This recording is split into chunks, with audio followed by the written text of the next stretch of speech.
మన తండ్రి అయిన దేవుని యొద్ద నుండి ప్రభువైన యేసుక్రీస్తు వారి యొద్ద నుండి కృపా సమాధానములు మనందరికీ కలుగును గాక. ఆమేన్. దయచేసి కూర్చోనండి.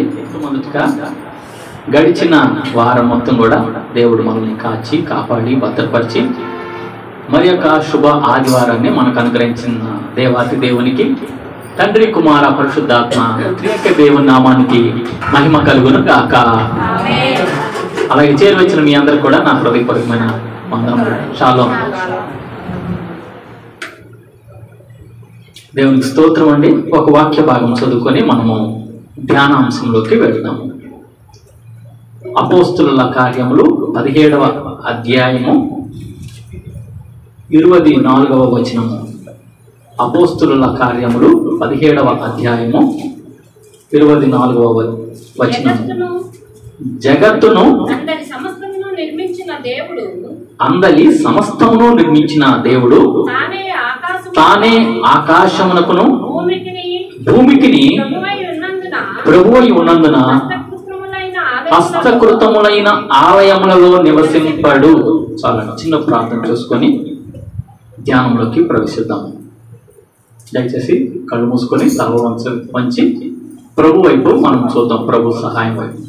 పరిశుద్ధుడ, ప్రేమ కలిగిన తండ్రి, జీవం కలిగిన దేవ, జీవాధిపతి, భూమిని ఆకాశమును సముద్రమును దానిలోని సర్వమును కలుగజేసిన మా గొప్ప దేవ, మా మంచి దేవ, మాకు ప్రాణం ఇచ్చి ఊపిరిచ్చి ప్రభువా మమ్మల్ని నడిపిస్తూ పోషిస్తూ సంరక్షిస్తూ ఈ దినమున ప్రభువా మమ్మల్ని అందరినీ సజీవ లెక్కలో ఉంచినందుకు వందనములు స్తోత్రములయ్యా. ఈ దినమున నీ సన్నిధానికి నిన్ను స్తుతించడానికి ఆరాధించడానికి మేము వచ్చి ఉన్నాం ప్రభువా. నువ్వు ఏర్పాటు చేసిన నీకే క్రీస్తు మందిరంలోకి నడిపించిన నీ బిడ్డలందరినీ బట్టి వందనములు స్తోత్రం చెల్లించుకుంటున్నాం తండ్రి. ఎంతో దూర ప్రాంతం నుంచి వ్యయ ప్రయాసంతో ప్రభువా నీ బిడ్డలు నీ వాక్కు వినటానికి వచ్చి ఉన్నారు ప్రభువా. నీ వాక్యము మా పాదములకు దీపమును, మా త్రోవకు వెలుగునై ఉన్నది ప్రభువా. నీ వాక్యము వెల్లడి అగుట తోడనే వెలుగు కలుగుతుంది ప్రభువా. బాధలో ఉన్న వారికి నెమ్మది కలిగించే వాక్యం ప్రభువా. ఈ వాక్యాన్ని నీ బిడ్డలకు వినిపించమని వేడుకొంచున్నాం ప్రభువా. నిలబడుతున్న వాడిని, నేను ఒట్టివాడిని, అయోగ్యుని, అపాత్రుని ప్రభువా. కేవలము నీ యొక్క పనిముట్టిగా ప్రభువా నువ్వు పిలిచిన పిలుపుని బట్టి నీ సన్నిధిలో నిలబడుతున్నాను ప్రభువా. అయా నా నోట నీ మాట నుంచి నీ బిడ్డలకి కావలసిన వాక్యాన్ని వినిపింప చేయమని వేడుకొంచున్నాం తండ్రి. నా యొక్క సొంత జ్ఞానాన్ని నన్ను నీ సిలువ చాటున మరుగు చేయమని వేడుకొంచున్నాం తండ్రి. మాకందరికీ కూడా వినగలిగే చెవి, గ్రహించగలిగే ఆత్మ, లోబడే మనసు మా అందరికీ దయచేయమని వేడుకొంచు. యూట్యూబ్ ద్వారా కూడా ఎవరెవరైతే వింటున్నారో ప్రభువా వారితో కూడా నువ్వు స్పష్టంగా మాట్లాడమని వేడుకొంచున్నావు తండ్రి. ఉన్నపాటునో పొరపాటునో యూట్యూబ్ ఆన్ చేసినప్పుడు ప్రభువా అయా వారికి ఈ వర్తమానం వస్తుంటుండగా తండ్రి, ఈ వర్తమానం ద్వారా వారి హృదయాంతరంగాల్లో ఉన్న ఆయా సమస్యతో నువ్వు మాట్లాడమని వేడుకొంచున్నావు ప్రభువా. వారితో నువ్వు స్పష్టంగా మాట్లాడి నీవిచ్చే గొప్ప శాంతిని, సంతోషాన్ని, సమాధానాన్ని వారికి అనుగ్రహించమని నజరేయుడైన యేసు నామములో ప్రార్థిస్తున్నాము తండ్రి. ఆమేన్. ఆమేన్. మరొకసారి మీ అందరికీ షాలోమ్. దేవునికి స్తోత్రము. దేవుని యొక్క వాక్య భాగం మనము ధ్యానం చేసుకుందామండి. అపోస్తుల కార్యములు మొదటిగా మనం ధ్యానం చేసుకుందాం. అపోస్తుల కార్యములు. అపోస్తుల కార్యములు అనంటే యేసుక్రీస్తు ప్రభు వారి యొక్క శిష్యులని అపోస్తులు అంటారు. అపోస్తులు చేసిన పనుల్ని అపోస్తుల కార్యములు అని అంటారు. అపోస్తుల పనులు ఇంగ్లీష్ లో ది యాక్ట్స్ అంటారు. అలాగే హిందీలో అయితే ప్రేరితోకో కామ్ అని అంటారు. ప్రేరితోకో కామ్ అని చెప్పేసి అని అంటారు. అయితే మనము త్రిత్వ కాలంలో ఉన్నాం. త్రిత్వ కాలంలో ఈ గ్రీన్, ఈ యొక్క పచ్చదనాన్ని దేనికి సూచిస్తుందంటే ఫలభరితానికి, ఫ్లరిషింగ్ లైఫ్ కి సాదృశ్యంగా ఈ పచ్చదనం ఉందన్నమాట. అయితే ప్రతి వారం కూడా వర్తమానం ఏముండిందనంటే ప్రతి ఒక్క దేవుని సేవకుడిని లేదా దేవుని బిడ్డని దేవుడు తన పరిచయ నిమిత్తం వాడుకుంటూ వచ్చాడు.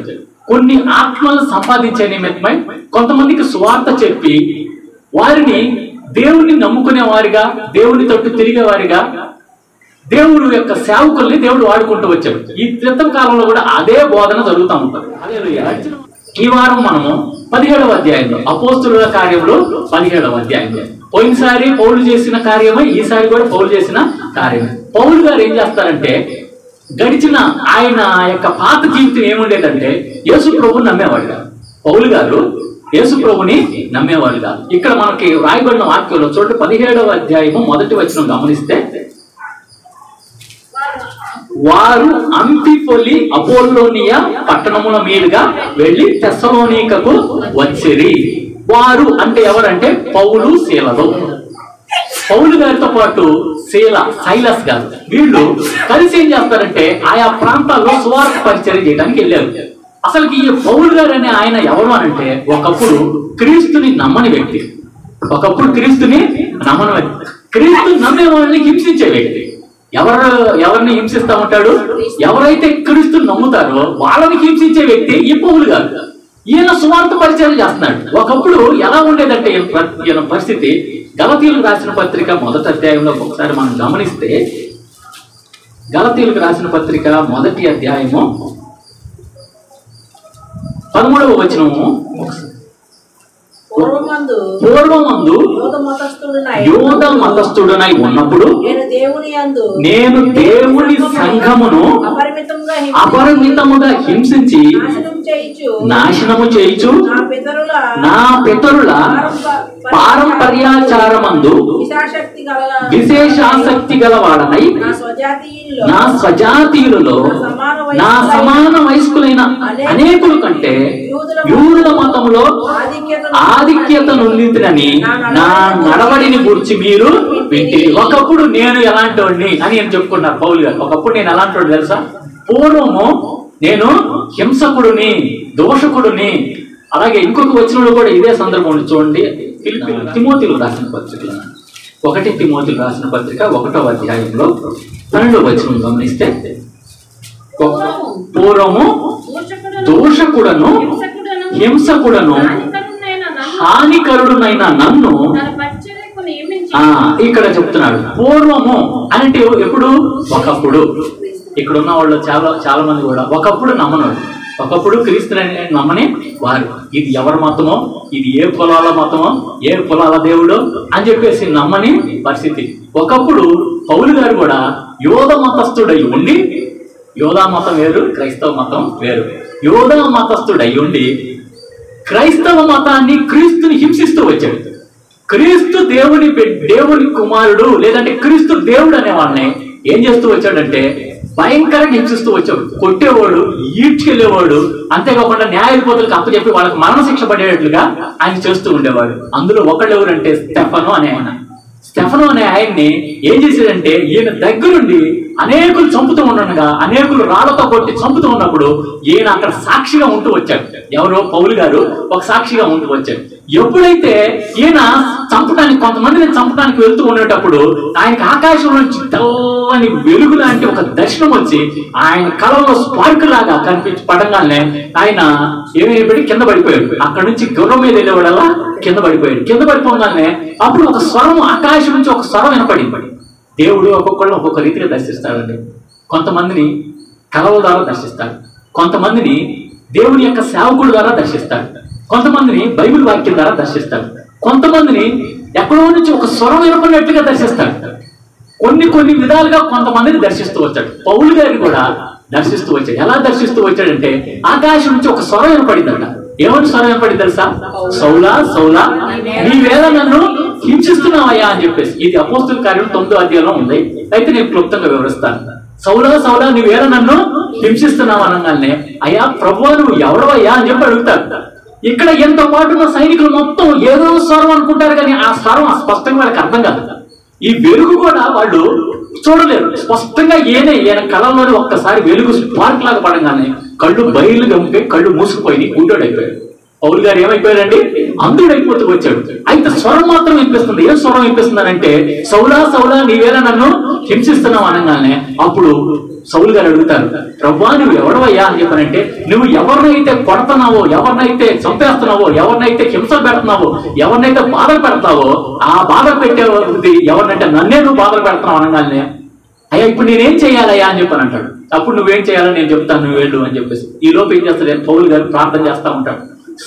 పౌలు గారు అయ్యే ముందు ఆయన పేరు సౌలు గారు ప్రార్థన చేస్తూ ఉన్నప్పుడు తర్వాత అననీయ అనే ఒక ఆయన ద్వారా అభిషేకం పొంది ఆయన కళ్ళ పొరలు రాల్చబడటం, ఆ రోజు నుంచి దేవుని యొక్క సేవ చేస్తా ఉన్నాడు ఆయన. ఇది ఇప్పుడు మనం అపోస్తుల కార్యం 17వ అధ్యాయం చదువుకున్నది. పౌలు గారు 2వ మిషనరీ జర్నీ అంటారు, 2వ యాత్ర.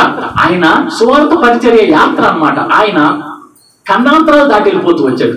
2వ మిషనరీ జర్నీలో ఎక్కడికి వచ్చాడంటే వాళ్ళు అంపిపొలి అపోలోనియా నుంచి ఎక్కడికి వెళ్ళాడు? తెస్సలోనికాకు వెళ్ళారు. తెస్సలోనికాకి వెళ్ళిన తర్వాత ఆ తెస్సలోనికలో ఒక సంఘటన జరిగింది. ఆయన ఏం చేశాడంటే ఈ తెస్సలోనికలో కొంతమందితో వాళ్ళతో ఏం చేశాడంటే యేసుక్రీస్తే నిజమైన దేవుడు, నిజమైన ప్రభు అని చెప్పేసి ఆయన చనిపోయి తిరిగి లేచాడు వాళ్ళతో చెప్తా ఉంటే వాళ్ళ కుర్రోళ్ళు సినగాగ్స్ అంటారు. జ్యూస్ ని సినగాగ్, ఇక్కడ మనదేం మందిరం అంటారు. మనం ఏమంటారు? మనం చర్చ్ లేదా ఇంగ్లీష్ లో చర్చ్ అంటారు, తెలుగులో అయితే మందిరం అంటారు. అయితే ఆ యూదులు ఇట్లాగా సమావేశం అవుతా ఉంటారు. ఇలాగ కూడుకునే దాన్ని సినగాగ్ అంటారు, సమాజ మందిరం అంటారు.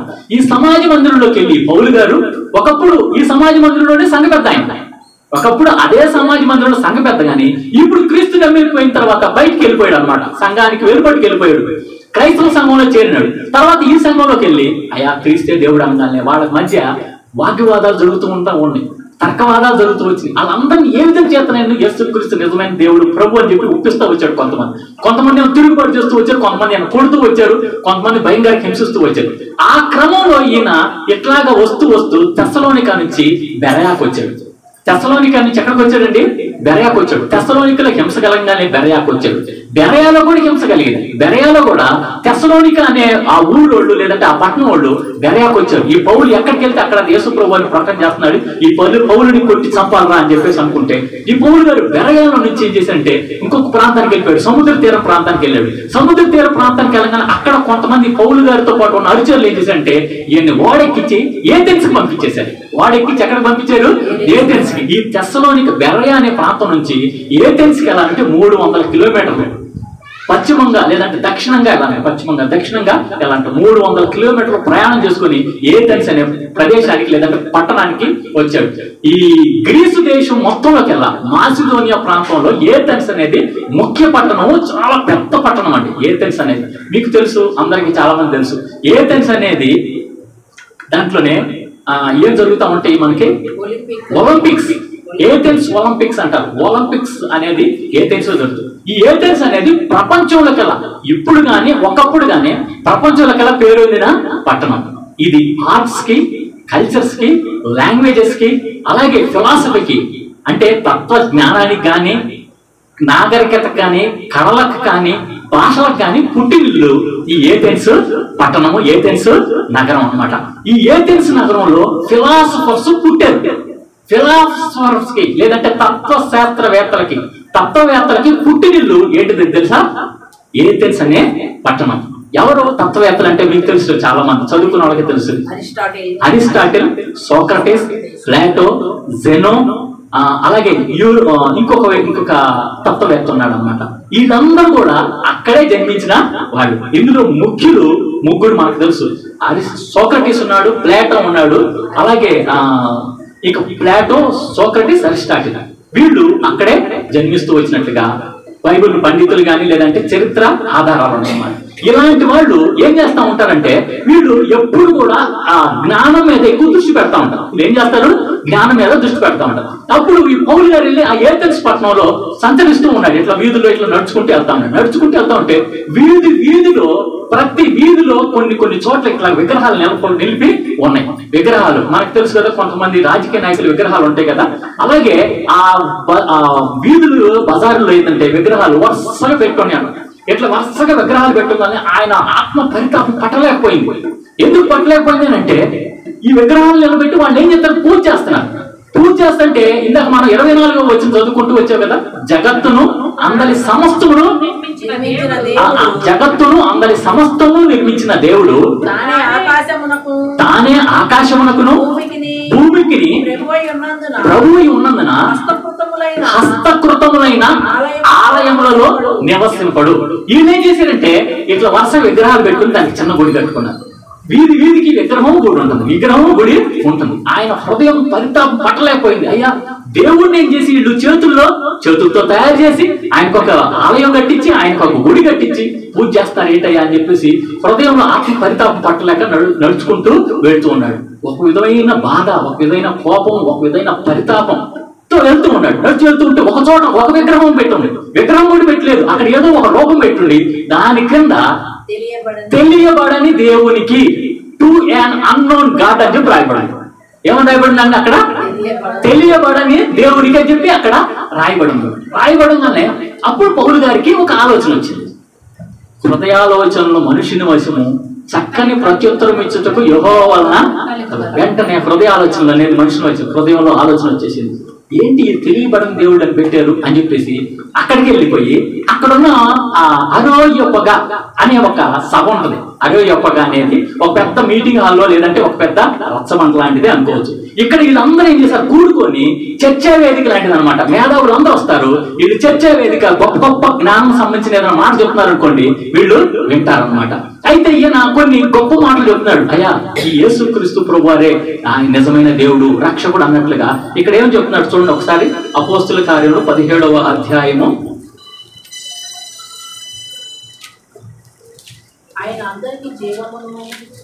ఒక్క నిమిషం అండి, 17వ వచనం చూస్తే, కాబట్టి సమాజ మందిరములో 17 కాబట్టి సమాజ మందిరములలో యూదులతోనూ భక్తిపరులైన వారితోనూ ప్రతి దినమున సంత వీధిలో తను కలుసుకున్న వారితోనూ తర్కించుచూ వచ్చాడు. తర్కిస్తూ వస్తున్నాడు. ఏమని తర్కిస్తున్నాడు? అక్కడ ఎవరు ఉన్నారంటే ఎపికూరీలలోనూ స్తోయకులలోనూ ఉన్న కొందరు జ్ఞానులు అతనితో వాదించేది. కొందరు ఈ వదలబోచి చెప్పినది ఏమిటని చెప్పుకున్నారు. యేసు ప్రభు వారి గురించి చెబుతూ ఉంటే వీళ్ళు ఏం చేశారంటే ఎపికూరీలు స్తోయకులు అనేవాళ్ళు వాళ్ళకి వాగ్వాదం జరిగింది.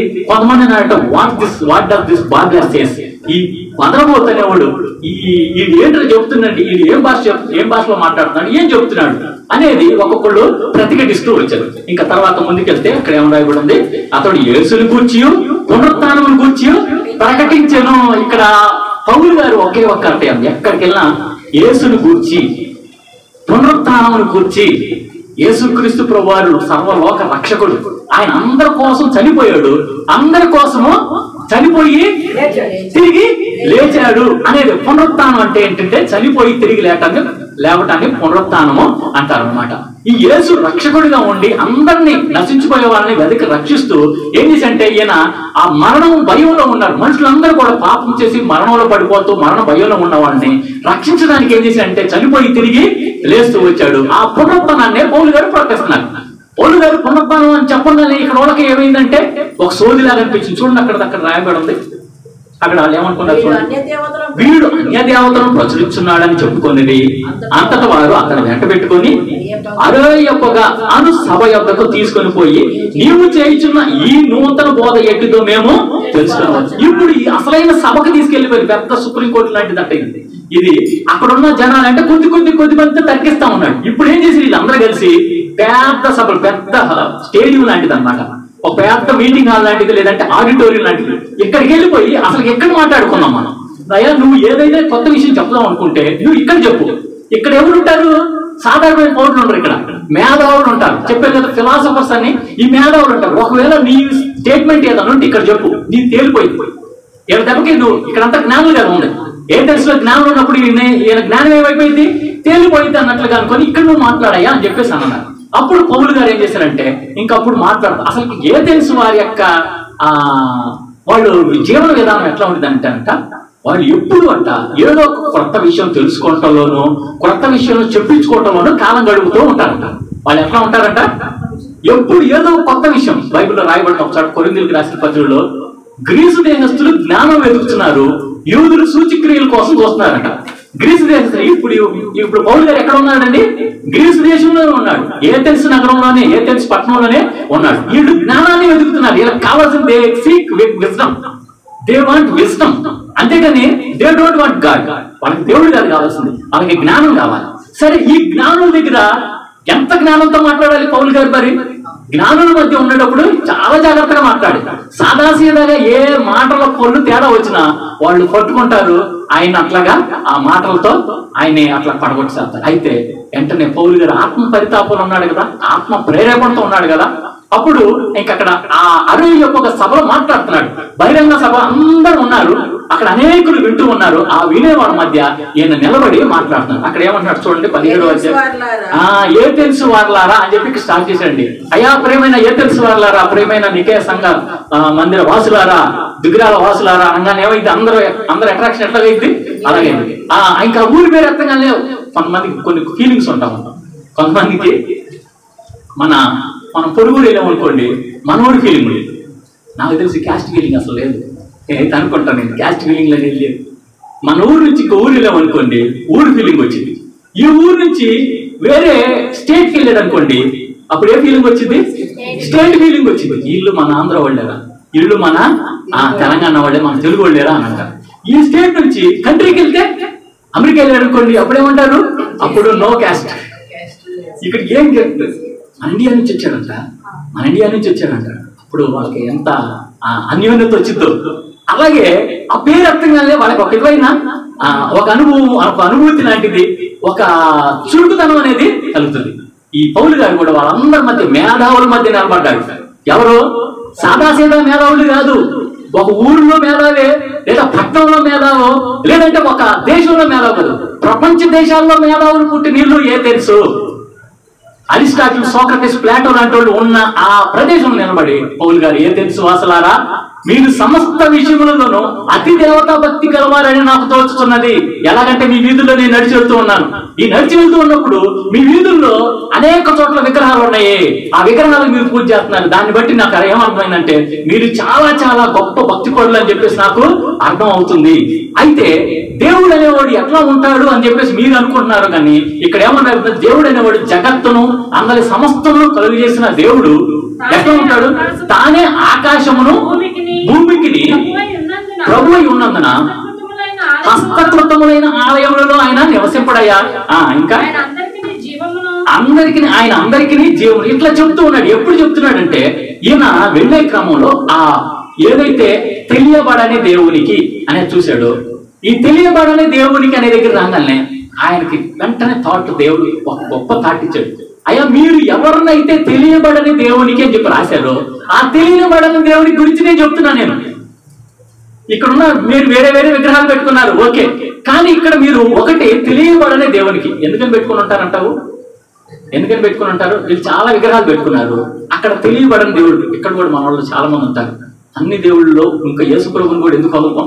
మనం చాలా దేవుళ్ళు మొక్కుతున్నాము, యేసు ప్రభువుని కూడా మొక్కుతాం. లేదా ఫీల్ అవుతాడేమో, ఆయన ఫీల్ అవుతాడేమో అని మొక్కేవాడు కొంతమంది ఉంటారు. కొంతమందికి సమానత్వం ఎక్కువ. అయ్యా ఈ దేవుడు ఆ దేవుడు అని ఉండలేని, నాకు అందరూ సమానం అండి, నేను అలాంటి ఫీలింగ్ లేదండి, నాకు మీ దేవుడు అని మా దేవుడు అని ఫీలింగ్ ఉంటుంది, నాకు అందరూ ఒకటేనండి అని అంటారు కొంతమంది. కొంతమంది ఏమనుకుంటారంటే ఈ దేవుడి దగ్గర కూడా కొన్ని బ్లెస్సింగ్స్ ఏమైనా దొరుకుతాయేమో, వీళ్ళందరి దగ్గర బ్లెస్సింగ్స్ ఉంటాయి. ఈ బ్లెస్సింగ్స్ తో పాటు ఈ దేవుడి దగ్గర ఏమైనా కొద్ది గొప్ప మిగిలింటే ఈ బ్లెస్సింగ్స్ కూడా మనం తీసుకుందాము. Let us worship him also, ఆయన కూడా మనం ఆరాధిద్దాం అనే కేటగిరీస్ ఉంటామంటే. అయితే ఈ ఏథెన్స్ వాళ్ళు ఎందుకు పెట్టుకున్నారు? వీళ్ళు మేధావులు కదా, జ్ఞానులు కదా, వీళ్ళు ఎందుకు పెట్టుకుంటారంటే నేను అనుకుంటున్నాను వీళ్ళు ఇక్కడ విగ్రహాలు అన్ని పెట్టుకున్నారు. ఈ విగ్రహాలు కాకుండా ఇంకా ఏమన్నా తెలియకుండా ఎవరన్నా దేవుడి శక్తి ఉందేమో, ఈ తెలియబడని దేవుడు పేరు పెట్టేసనుకో నో ప్రాబ్లం. ఇంకా వీళ్ళకి ఇంకా ఆలోచనకు మించిపోయి ఎవరన్నా దేవుడు కానీ శక్తి కానీ ఉందేమో, కాబట్టి తెలియబడని దేవునికి అని అంటే ఇంకా డాష్ అంటే సరిపోయింది. ఇంకా మొదలగునవి అనగానే అందరూ కలిసి వస్తారండి. ఆంధ్ర, తెలంగాణ, ఇంకా అన్ని స్టేట్లు చెప్పి చివరిలో మొదలగునవి అని అంటే ఇవన్నీ కలిసి వచ్చినట్టే. అందరి గురించి నేను చెప్పానండి, చివరిలో మొదలగినవి పెట్టి ఎట్సెట్రా అని అంటారు. ఎట్సెట్రా అని పెడితే అన్ని కలిసి వచ్చి అట్లా వీళ్ళు చివరిలో ఏం చేశాడు? తెలియబడని దేవునికి. ఇప్పుడు పౌలు గారు దీన్ని తీసుకున్నాడు. అయ్యా మీరు నేను ఆ వీధిలో తిరుగుతున్నప్పుడు ఎక్కడైతే తెలియబడని దేవునికి అని చెప్పి రాయబడింది, ఆ తెలియబడని దేవుడి గురించి నేను చెప్పడానికి వచ్చాను ఈ రోజు. మీకు తెలియబడని దేవుడికి చెప్తున్నాను. ఆ తెలియబడని దేవుడు ఎవరో తెలుసా? జగత్తును అందులో సమస్తాన్ని కలుగు చేసిన వాడు, ఆయన ఆకాశాన్ని భూమిని సమస్తాన్ని కలుగు చేసిన వాడు దేవుడు. అయితే ఆయన హస్తకృతాలయంలో అంటే చేతులతో చేసిన నిర్మితమైన వాటిలో ఉండడు. ఆయన ఎవరు అంటే కాలంలోను సమయాలను నిర్ణయించే దేవుడు. అయ్యా ఆయన ఎవరికి దూరంగా ఉండే దేవుడు కానే కాదు. ఆయన అందరికీ సమీపంగా దగ్గర ఉండి ఆయన మనకి జీవాన్ని, ఊపిరిని, మన గమనాలు మొత్తం కూడా ఆ దేవుడిగానే ఉన్నాయ్యా. మనం చెల్లించడం గాని, ఉనికి కలిగి ఉండటం గాని, జీవించడం గాని ఎవరిలో ఉన్నాయి? ఆ తెలియబడని దేవుల్లో ఉన్నాయి. ఇంకా ఈ యేసుప్రభు గురించి చెప్పలేనా? ఎవరు? పౌలయ్య గారు యేసుప్రభు గురించి చెప్పాల. ఆ తెలియబడని దేవునిలోనే ఇవన్నీ ఉన్నాయి. అంతేకాకుండా అయ్యా నేను నాకున్న జ్ఞానం ప్రకారం నేను కొన్ని పుస్తకాలు చదివితే ఆ పుస్తకాల్లో మీ కవీశ్వరులు ఉన్నారు. ఆ కవీశ్వరుడు పుస్తకం చదివితే కవీశ్వరులు కూడా ఈ తెలియబడని దేవుడి గురించి ఆ పుస్తకాలు రాశారయ్యా. అది నాకు నేను పుస్తక జ్ఞానం ద్వారా నేను తెలుసుకున్నాను అన్నట్లుగా ఈ పౌలు గారు ప్రకటన చేస్తూ ఉంటారు. ఆ ప్రకటన చేసిన వ్యక్తిని నేను మీకు ప్రచురపరుస్తున్నానయ్యా. ఈయన మన చేతులతో చేసిన వెండి, బంగారము, రాతి లేదంటే ఆ చెక్కతో చమత్కారంగా కల్పించిన వాటిలో ఈయన ఉండడు. నివసింపుడు వాటి ద్వారా ఆరాధింపబడే వ్యక్తి లేదంటే ఆ దేవుడు ఈ దేవుడు కానే కాదు. ఏది వెండి బంగారాలు లేదంటే చెక్కతో గాని మట్టితో గాని రాతితో గాని చేయించుకునే వ్యక్తి లేదంటే ఆ దేవుడు ఈ దేవుడు కానే కాదు. తెలియబడిన దేవుడి గురించి మాట్లాడతాడు ఇక్కడ. ఈ దేవుడు అలాంటి దేవుడు కాదు. ఈ దేవుడు భూమి ఆకాశాన్ని సముద్రం అందులో సర్వాన్ని కలుగు చేసిన దేవుడు. ఈ దేవుడు నీకు నాకు ఊపిరిచ్చే దేవుడు. నువ్వు నేను తిరగటానికి మనకు జీవాన్ని ఇచ్చిన దేవుడు, చల్లాన్ని ఇచ్చిన దేవుడు. అంతేకాకుండా ఏ దేవుడు వెండి బంగారము లేదా రాతి లేదంటే చెక్క అలాంటి వాటితో తయారు చేయబడే దేవుడు ఏమాత్రమో కానే కాదు. ఈయన అందరికీ ఏం చేశాడు? ఊపిరిచ్చి అందరినీ బ్రతికిస్తున్న దేవుడు, నడిపిస్తున్న దేవుడు, అలాగే ఋతువులు అన్ని కూడా కలిగి ఇచ్చే దేవుడు ఈ దేవుడు. అయితే ఈ దేవుడు ఏమంటాడంటే మీరు మారు మనసు పొందండి అని అంటాడు. ఎందుకు మారు మనసు పొందంటే ఇలాంటి వాటిలో ఉండడు కదా. ఇప్పుడు మీరు అక్కడ విగ్రహాలన్నీ పెట్టుకున్నారు కదా, ఆ విగ్రహాలు నిజమైన దేవుడు కానే కాదయ్యా. ఈ తెలియబడని దేవుడు అని ఏ పేరు పెట్టారు? ఏనే నిజమైన దేవుడు, ఏనే సమస్తాన్ని కలుగు చేసిన దేవుడు. కాబట్టి ఇప్పుడైనా మీరు మారు మనసు పొందండి అయ్యా. ఆ అజ్ఞాన కాలంలో అంటే ఇంతకుముందు మీరు పూజలు ఏదో చేశారు, ఇంతకుముందు మీరు ఏదో ఆరాధన చేశారు, బలులు అర్పించారు, తెలియబడకుండా మీకు తెలియకుండా చేశారు. కాబట్టి ఆ అజ్ఞాన కాలంలో చూసి చూడనట్టుగా దేవుడు ఉన్నాడు. కానీ ఇప్పుడైతే మీరందరూ మారు మనసు పొందాలయ్యా అని చెప్పేసి అక్కడ తెలియపరుస్తూ వచ్చాడు. మారు మనసు పొందాలి. ఇంకంతేకాకుండా ఒకనొక దినాన మీ అందరికి తీర్పు ఉందయ్యా. మీ అందరు కూడా ఈ యుగాలకి చూడండి, అక్కడ రాయబడి చూడండి అపోస్తుల కార్యములు 31వ వచనం చూద్దాం. ఎందుకనగా తాను నియమించిన ఒక మనుషుని చేత నీతిని అనుసరించి భూలోకమునకు తీర్పు తీర్చబోయేది ఒక దినమును నిర్ణయించి ఉన్నాడు. మృతులలో నుండి ఆయనను లేపినందున దీనిని నమ్ముటకు అందరికీ ఆధారము కలుగజేస్తున్నాడు. అయ్యా, ఒక మనుషుల్ని దేవుడు నియమించాడు. ఆ మనుషుని నియమించి ఆ మనుషుని ద్వారా తీర్పు తీర్చబోయే సమయం ఉంటుంది.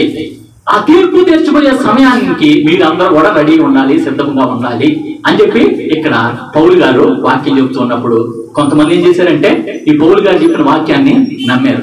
కొంతమంది ఏమన్నారంటే అయ్యా నువ్వు చెప్పింది ఏదో మరొకసారి చెప్పయ్యా, మేము వింటాం. అయితే కొంతమంది అక్కడ పౌలు గారు అక్కడి నుంచి వెళ్ళిపోయారు.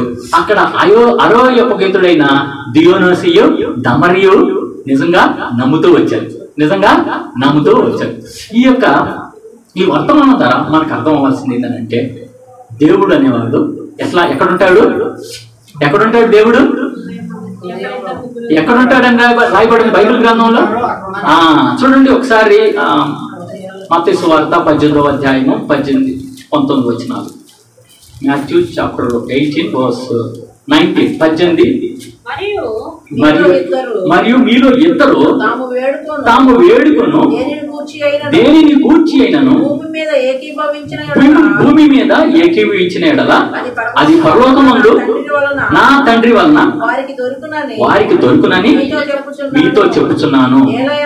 ఏలయనగా ఇద్దరు ముగ్గురు నా నామమున ఎక్కడ కూడి ఉందరో అక్కడ నేను వారి మధ్యను ఉందునని చెప్పాను. ఎక్కడ ఇద్దరు ముగ్గురు? ఒకసారి చేతులు తెల్లలు చూద్దామా? ఇప్పుడు మన మధ్యలో ఎవరున్నారు? ఉంటే చూపించండి. ఏమండి, ఉన్నాడా దేవుడు? ఉంటే చూపించండి. ఆమేన్, హల్లెలూయా. ప్రభాకర్ రావు చెప్పారు ఆత్మదేవుడు. ఈ దేవుడు ఏ దేవుడు? గాలి ఉందా? ఉంటే చూపించగలుగుతామా? అలాగే గాలి ఎట్లా ఉంటుందో ఆత్మ కూడా కనిపించదు. మన దేవుడు ఆత్మ అయి ఉన్నాడు. ఆయన ఆరాధించేవారు ఏ విధంగా ఆరాధించాలంట? ఆత్మతోనే ఆరాధించాలి, చేతులతో కాదు. ఆయన ఏ విధంగా ఆరాధించాలి? అందుకని ఇక్కడ అంటున్నాడు, అయ్యా మీరు చేతులతో చేసిన ఆలయంలో దేవుడు ఉండడయ్యా. మన యొక్క 10 ఆజ్ఞలు ఏముండాల్సింది? 10 ఆజ్ఞల్లో 20వ అధ్యాయంలో నిర్గమకాండం 1వ అధ్యాయం 6వ వచనం 1 నుంచి 6 వరకు ఏం రాసిందంటే ఒక మాట దేవుడు స్పష్టంగా చెప్తున్నాడండి. జాగ్రత్తగానండి ఇక్కడ ఉన్న వాళ్ళు.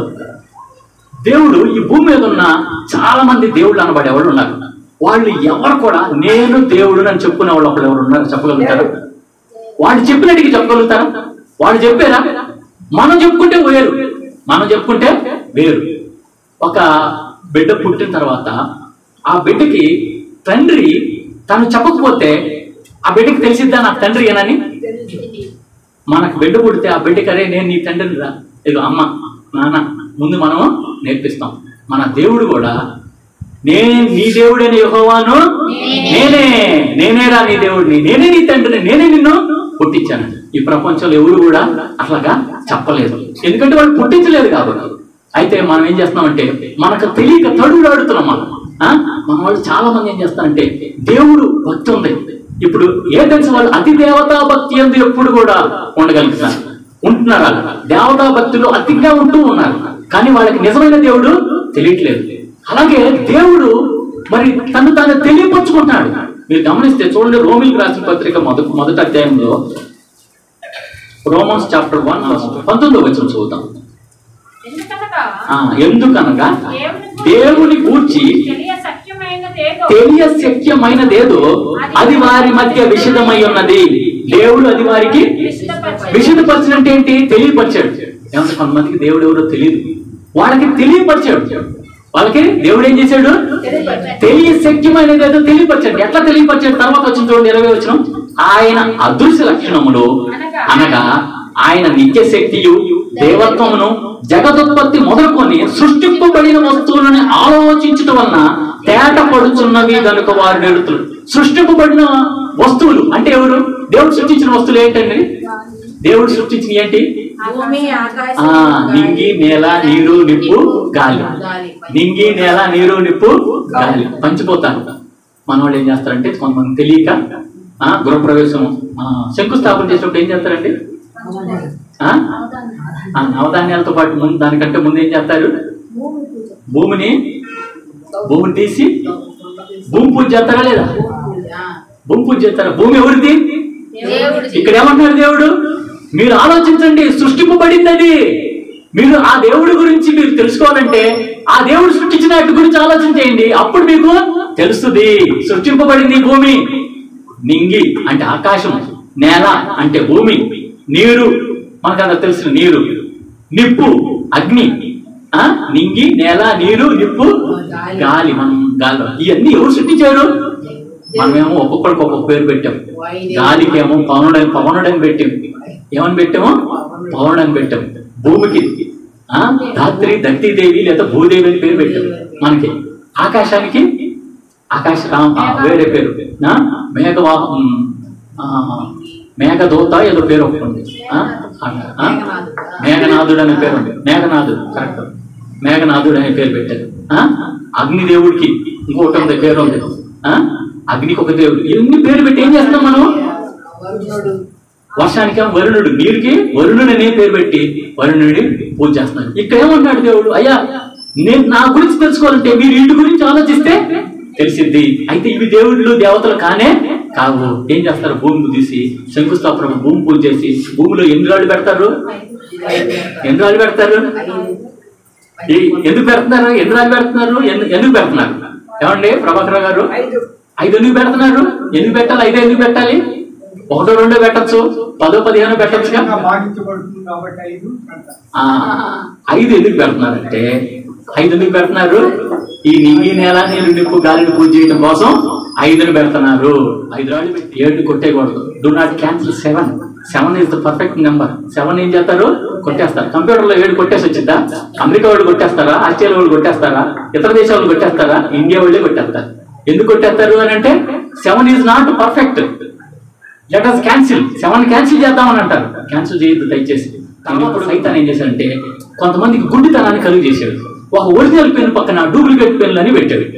అప్పుడు తెలుసుకుంటారండి, ఒరిజినల్ పెన్ పక్కన డూప్లికేట్ పెన్లు పెడితే ఈ దేవుడు నేనే దేవుడు అని చెప్పుకుంటే కొంతమంది ఏమంటారంటే ఆ దేవుడికి ఎందుకు అంత స్వార్థం అని అంటారు. కొంతమంది ఏమంటారు నేనే అంటే దేవుడికి ఎంత గర్వం, నేనే అని చెప్పుకుంటాడు. మేము కూడా అనొచ్చు కదా అని అన్నాను. మరి తండ్రి అని చెప్పుకుంటే నేను అనుకుని చెప్పుకుంటారే మేమందరం కూడా డాడీ రా నీకు నేను డాడీ చెప్పుకుంటారు. అంతగా చెప్పుకోరు కదా, తప్పు కదా. నేను నాకు పుట్టినోడని నేనే అంటాను. నేను అరే నువ్వు నాకు 2 ముగ్గురు పుట్టావు అని అంటారా? నో, అది చాలా రాంగ్. అందుకని దేవుడు చక్కగా చెప్పాడు. చూడండి 10 ఆజ్ఞలు ఏముంది? 19వ అధ్యాయం 20వ అధ్యాయం 1వ వచనంలో నీ దేవుడైన యెహోవాను నేను తప్ప నీకు వేరొక దేవుడు.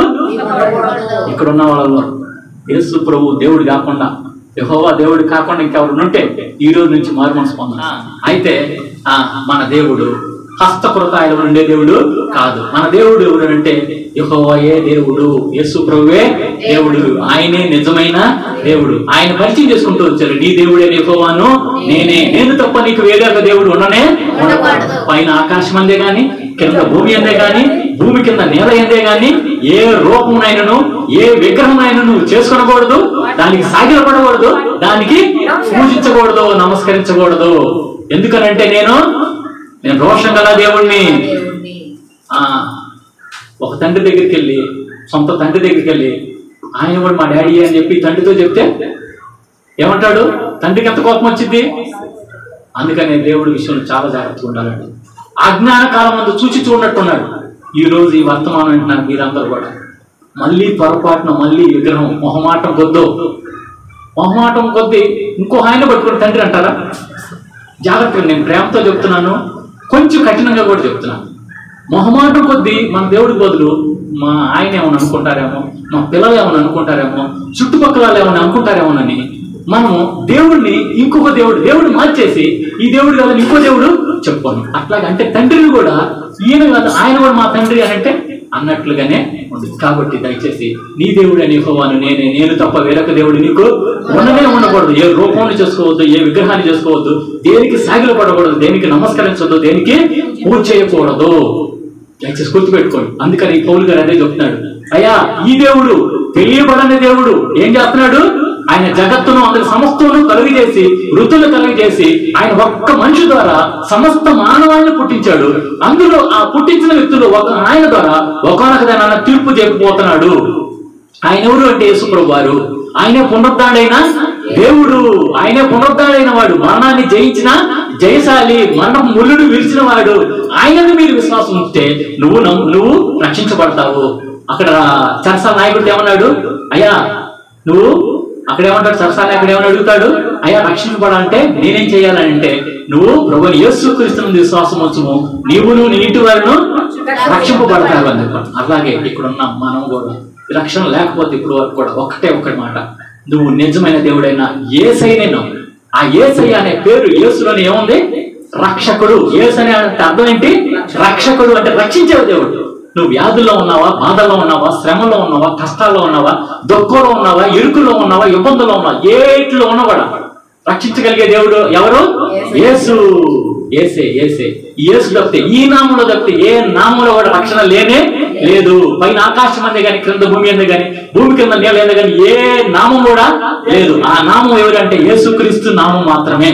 అయితే ఇక్కడ మనకి 16వ అధ్యాయంలో మొదటి వచనం ఏమో రాయబడింది? సామెతల గ్రంథంలో హృదయాలోచనలు మనుషుని వశము యెహోవా వశము, హృదయాలోచనలు మనుషుని వశము, చక్కని ప్రత్యుత్తరం ఇచ్చుట యెహోవా వలన కలుగునని చెప్పి రాయబడింది. ఆ తర్వాత 16వ అధ్యాయంలో కొంచెం ముందు వచనం చూస్తే గమనిస్తే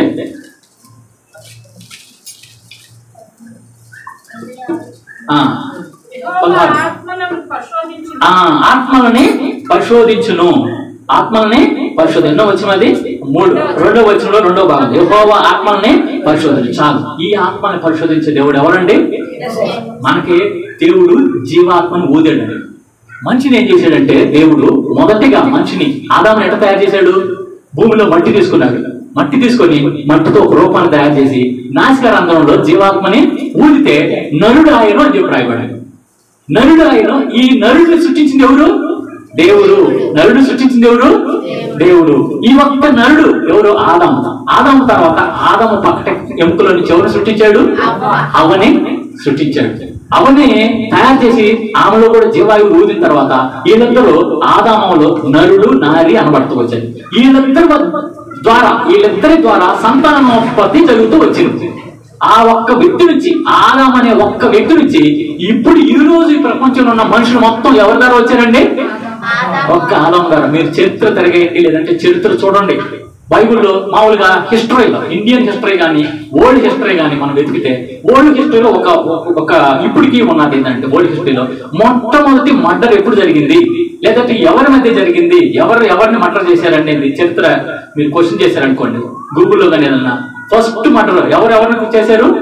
కయ్యూను హేబెల్ని మర్డర్ చేశాడు. అది వాళ్ళిద్దరు ఎవరు?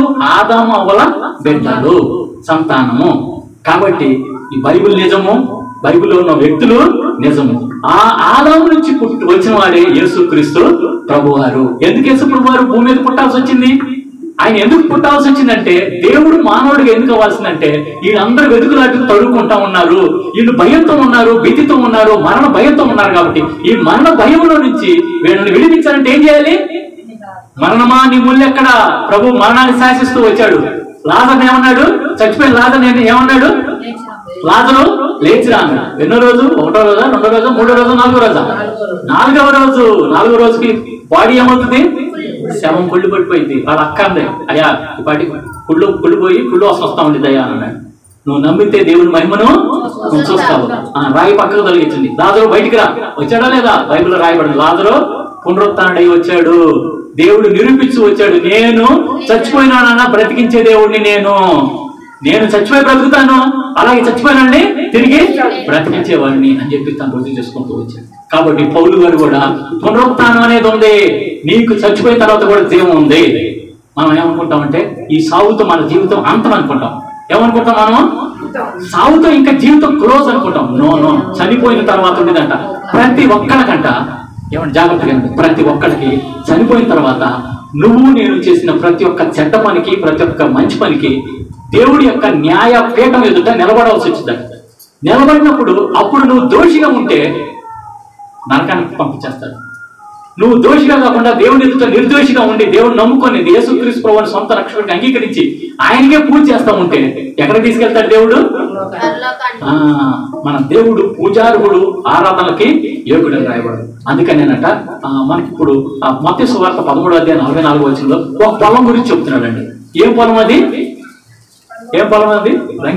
లంకి బిందులు ఉన్న పొలం. ఏం పొలం అంటండి? లంకి బిందులు ఉన్న పొలం అంట. అంటే ఒక ఆయన అంట పొలం మంటానికి వెళ్ళాడంటండి. ఒక ఆయన పొలం మంటానికి వెళ్ళాడు. ఆ పొలం మంటానికి వెళ్తే ఒక పొలంలో ఏం చూసాడంటే, ఏదో పని చేసేటప్పుడు లంకి బిందులు చూశాడు. తనకున్న ఆస్తి మొహా అయితే 20 లక్షలు ఉండిద్దంట తనకు ఆస్తి. ఆ 20 లక్షలు ఆస్తి ఉంది. ఆ పొలం ఖరీదు కూడా 20 లక్షలు. పొలం ఖరీదు కూడా 20 లక్షలు. తనకున్న ఆస్తి మొత్తం అమ్మితే 20 లక్షలు వస్తాయి అన్నమాట. అయితే ఈ పొలంలో లంకి బిందెలు చూసాడేనా? లంకి బిందెలు అంటే ఏమంటాయి? అందులో బంగారం, వెండి, మణులు, మాణిక్యాలు ఇవన్నీ కొంటామంటాయి అన్నమాట. అవి చూసాడు. ఎవరికి తెలియదు అది, ఎవరికి తెలియదు అది. ఈయన చూశాడు. ఏం చేస్తాడు? ఆయన కొంటాడా? కొనుక్కున్నట్టాడా? ఆయన ఆస్తి అమ్మితే 20 లక్షలతో కరెక్ట్గా కొనుక్కోవచ్చు. ఏం చేయగలరు? కొంటాడా? కొండా? ఖచ్చితంగా కొంటాడా? చెప్పండి. మామూలుగా కాదు, ఖచ్చితంగా కొంటాడు. ఎందుకంటే ఈయన కొన్న ఆస్తి మొత్తం చూస్తే ఆ పొలం కొనటానికి సరిపోదు. కానీ వచ్చే ఆస్తి ఎంత అవుతుంది? 20 కోట్లు అవ్వచ్చు. రెట్టింపింది 20 కోట్లు కూడా. ఎన్ని కోట్లు అవ్వచ్చు? మనులు, మాణిక్యాలు, లంకి బిందెలు అంటే మామూలు బంగారం ఎంత విలువ. అట్లాగా ఒక ఆయన అంటే అక్కడ ఏం రాయబడి చూడండి, ఒకసారి చదవండి. పరలోక రాజ్యం, పరలోక రాజ్యం అట్ట పొలములో దాచబడిన ధనమును పోలి ఉన్నది. ఇంకా తర్వాత ఒక మనుషుడు దాన్ని కనుగొని దాచిపెట్టి అది దొరికిన సంతోషంతో వెళ్ళి తనకు కలిగినదంతయు అమ్మి. ఇప్పుడు ఈ ఉపమానం సరిపోయిందా? అపోజిట్ లంకి బిందెలు అని చెప్పాను. అదే పరలోక రాజ్యం. ఆ పరలోక రాజ్యం అనేది మేము చెప్తాం. ఇక్కడ ఉన్న మేము చెప్తాం ఏంటంటే, పరలోక రాజ్యం అనేది నీకు ఉంది. ఈ పరలోక రాజ్యాన్ని నువ్వు కొనుక్కోవాలంటే ఏం చేయాలి? ప్రభు యేసుక్రీస్తుని విశ్వాసం ఉంటే చాలు. యేసుక్రీస్తు ప్రభుని హృదయంలో విశ్వసించి నోటితో ఒప్పుకో, యేసయ్య నిజమైన దేవుడు, యేసయ్య రక్షకుడు అని చెప్పి నువ్వు ఒప్పుకుంటే చాలు. ఆ పరలోక రాజ్యం నీదవుతుంది. పరలోక రాజ్యంలో ఏముంటుందంటండి? పరలోక రాజ్యం అంటే బైబిల్లో రాయబడింది నీతి సమాధానం. దేవుని రాజ్యం అంట నీతి సమాధానము పరిశుద్ధాత్మ యందలి ఆనందం. ఒకటేనండి. యేసు ప్రభుని నీ హృదయంలో తెచ్చుకుంటే దేవుడి ఇచ్చేది ఏంటంటే, లంకి బిందెలవాడు, మండు మాణిక్యాలేవాడు, బంగారం వేండేవాడు, అధికారం ఇవ్వడు, ఎమ్మెల్యేనో ఎంపీగానో లేదంటే ముఖ్యమంత్రి పదవులే ఎవడు. దేవుడి ఇచ్చేటప్పుడు ఒకటే ఇస్తాడు, నీకు శాంతి, సంతోషము, సమాధానం. దీనికి ఏదైనా సాటి ఉందా? షాపింగ్ మాల్లోకి వెళ్ళి ఒక లాట్ నాకు సంతోషం కావాలని అంటే, ఒక లాట్ నాకు సంతోషం కావాలని మెట్రోకో లేదంటే ఇంకొక షాపింగ్, విశాల్ అనే షాపింగ్ మాల్, ఏదో షాపింగ్ మాల్కి వెళ్ళి అడిగితే ఇస్తారా? ఏమండి నాకు 10 ప్యాకెట్లు సంతోషం కావాలండి అని అంటే, సంతోషం ఎక్కడన్నా కొనగలుగుతారా? వెరివాడ సంతోషం అనేది ఎవరైనా కొంటానంటారా? వీడికి పిచ్చి ఆయన బాగాలేదు అనుకుంటానంటారు. కానీ నిజమైన సంతోషం బైబిల్లో రాయబడింది. యోహాను సువార్త 14వ అధ్యాయం పరిశుద్ధుడైన యోహాను రాసిన సువార్త 14:26లో రాయబడింది. ఏమని రాయబడింది చూడండి ఒకసారి.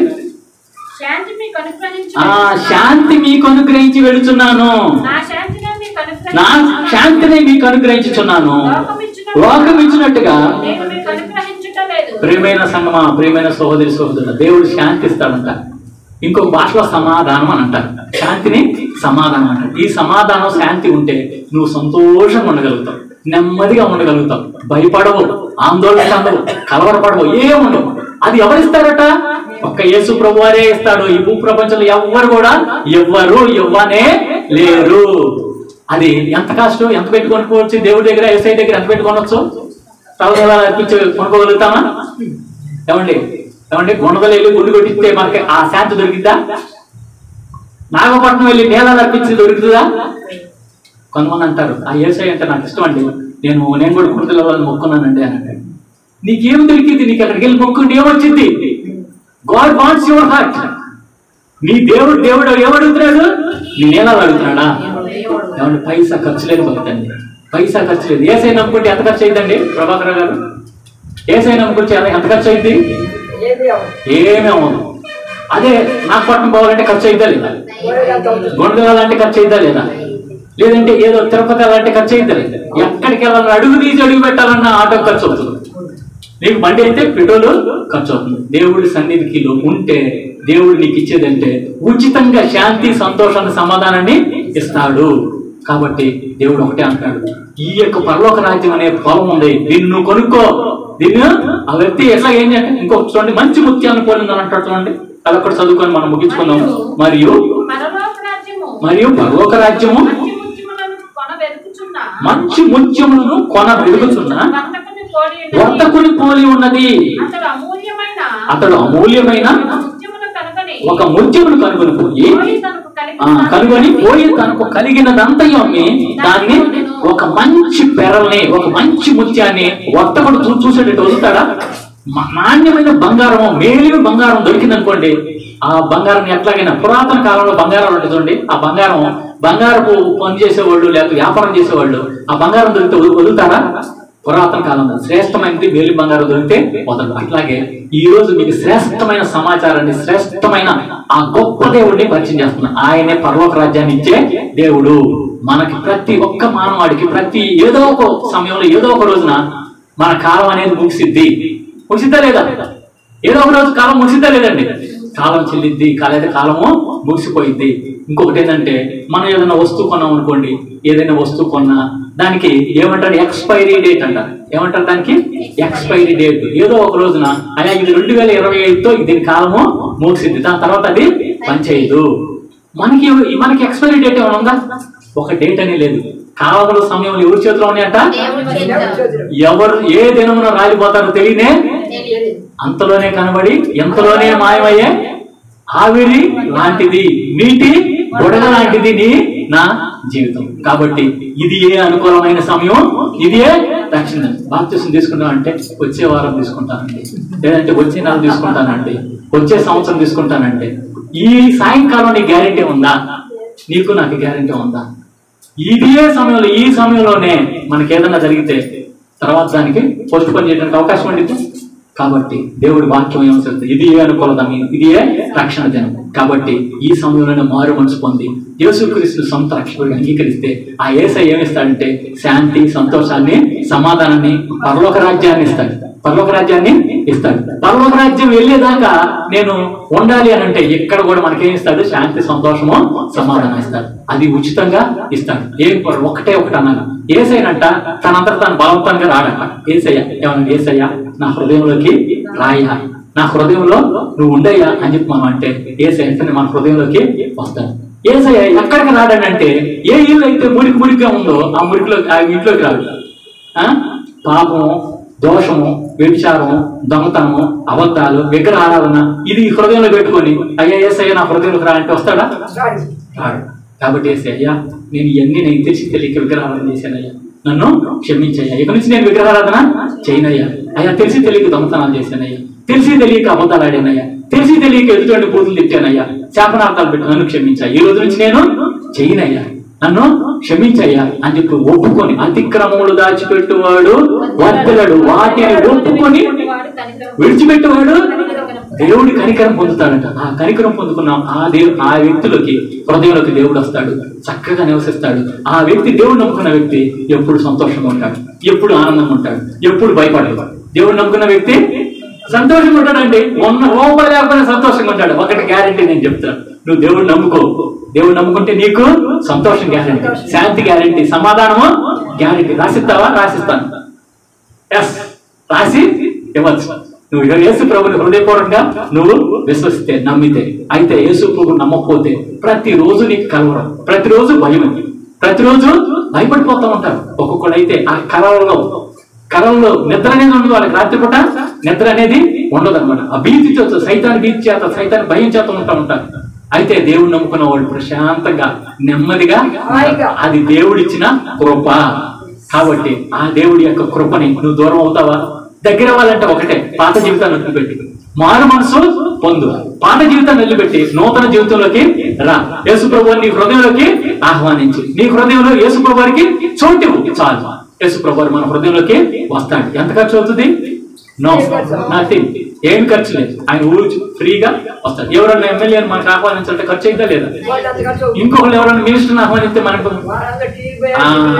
అన్ని ఖర్చు అవుతుంది. కానీ యేసయ్యని ఆహ్వానిస్తే no more expenses, free free free, ఉచితంగా దేవుడు రక్షణ ఇస్తున్నాడు. ఈ రక్షణను నమ్ముకో, ఈ రక్షణ హృదయంలోకి ఆహ్వానించు.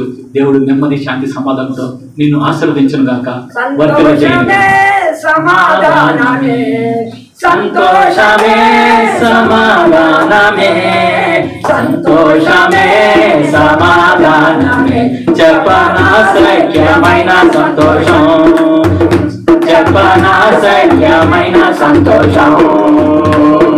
ఈ సంతోషము నీకు కావలెనా?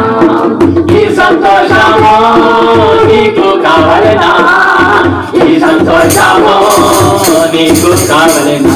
చెప్పనాశక్యమైన సంతోషం, చెప్పనాశక్యమైన సంతోషం, సంతోషమే సమాధానమే, సంతోషమే సమాధానమే, సంతోషమే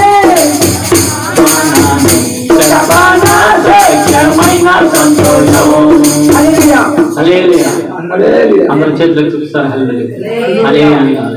సమస్త జ్ఞానం ఇచ్చిన దేవుని కృపా సమాధానం ప్రభువుని యేసుక్రీస్తు వలన మన హృదయములకు, మన తలపులకు కావలి ఉండును గాక. ఆమేన్.